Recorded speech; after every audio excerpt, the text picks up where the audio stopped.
Liquor scam లో ఉన్న MLC కవిత గడిచిన 100 రోజులుగా జైల్లోనే ఉన్నారు. లిక్కర్ కేసులో కవితకు ఇప్పటి వరకు బెయిల్ దొరకడం లేదు. అయితే ఇప్పటిదాకా కవిత కేసీఆర్ కలవకపోవడం గమనార్హం. అరెస్ట్ అయిన తొలి రోజుల్లో బీఆర్ఎస్ పార్టీ హడావిడి చేసినా ఆ తర్వాత గప్చుప్ అయినట్లు తెలుస్తోంది.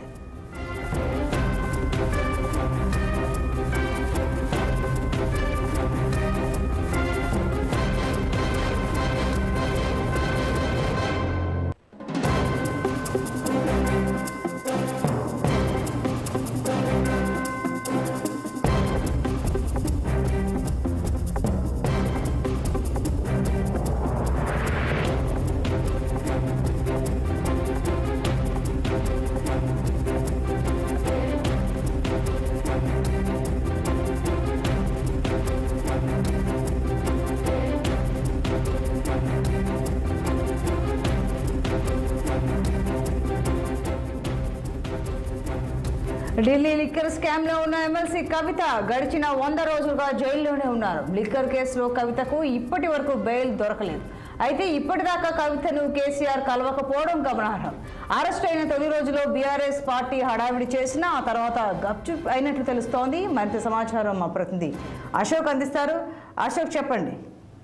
సంతోషి, ఢిల్లీ లిక్కర్ కేసులో ఆరోపణలు ఎదుర్కొంటున్న కల్వకుంట్ల కవిత ఈ రోజుకి అరెస్ట్ అయ్యి 100 రోజులు కావస్తుంది. మొదటగా మార్చి 15న ఢిల్లీ లిక్కర్ కేసు ఆరోపణలో హైదరాబాద్ ఆమె నివాసంలో ఈడీ అధికారులు అరెస్ట్ చేశారు.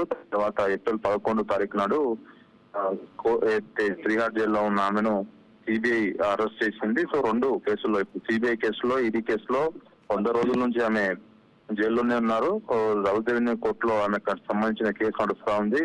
సిబిఐ స్పెషల్ కోర్టు ఆమె చాలా సార్లు బెయిల్ రిక్వెస్ట్ పెట్టుకున్నప్పటికీ కోర్టు అనుమతి ఇవ్వలేదు.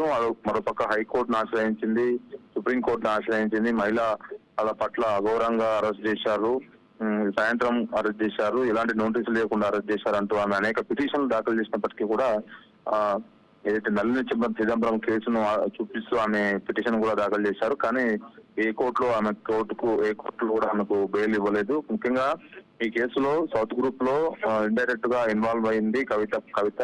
ఆమె బినామీలు అభిషేక్ గోవిందపల్లి, శరత్ చంద్రారెడ్డి, ఆమె మాజీ చార్టర్డ్ అకౌంట్ కుచ్చిబాబు, వీళ్ళంతా డబ్బులు ఇచ్చింది కవితనే. సో ఈ 100 కోట్ల నిధులను బినామీ రూపంలో అరవింద్ కేజ్రీవాల్ కి ఇచ్చి, అరవింద్ కేజ్రీవాల్ అది సౌత్ గ్రూప్ ఇన్వాల్వ్ అయ్యి ఢిల్లీలో లిక్కర్ పాలసీ వ్యవహారంలో మార్పులు చేర్పులు చేశారు. సో అది వాళ్ళకు అనుకూలంగా చేసుకున్నారు.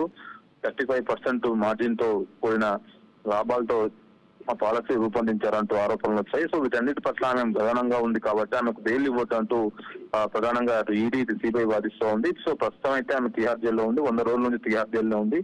మరి ఇప్పటి వరకు బీఆర్ఎస్ సంబంధించిన నాయకులు అయితే మంత్రులు, మహిళా మంత్రులు, మాజీ మంత్రులు, వాళ్ళ సోదరుడు కేటీఆర్ తప్ప మిగతా పెద్దగా బీఆర్ఎస్ నాయకులు వెళ్ళి ఆమెను చూసిన సందర్భాలు లేవు. ఇప్పుడు మాజీ ముఖ్యమంత్రి కేసీఆర్ కూడా ఆమెను ఇంకా పరామర్శించలేదు జైలుకి వెళ్ళి. సో ఇది ఎంత చూస్తే బీఆర్ఎస్ నాయకులు కూడా సైలెంట్ గా ఉన్నట్టు వస్తుంది ఈ వ్యవహారంలో. ఎందుకంటే ఈ కేసులో ఇప్పటికే 18 మంది అరెస్ట్ అయ్యారు. అందులో ముఖ్యంగా ముఖ్యమంత్రి కేజ్రీవాల్, ఢిల్లీ ముఖ్యమంత్రి కేజ్రీవాల్ అరెస్ట్ అయ్యారు. సో ఆయన బెయిల్ కూడా ఇప్పుడు ప్రస్తుతం సుప్రీంకోర్టులో పెండింగ్ లో ఉంది. సో మొత్తం ఓవరాల్ గా అయితే ఈ కేసులో ప్రధాన సూత్రధారి కవిత కాబట్టి కవితకు బెయిల్ ఇవ్వద్దంటూ ఇటు సిబిఐ, ఇటు ఈడీ వాదిస్తుంది. మరి 100 రోజులు అయింది కాబట్టి మరి ఆమెకు ఎప్పుడు బెయిల్ వస్తుందని మాత్రం బీఆర్ఎస్ శ్రేణులు మాత్రం ఉత్కంఠతో ఎదురు చూస్తున్నారు. Right Ashok, thank you.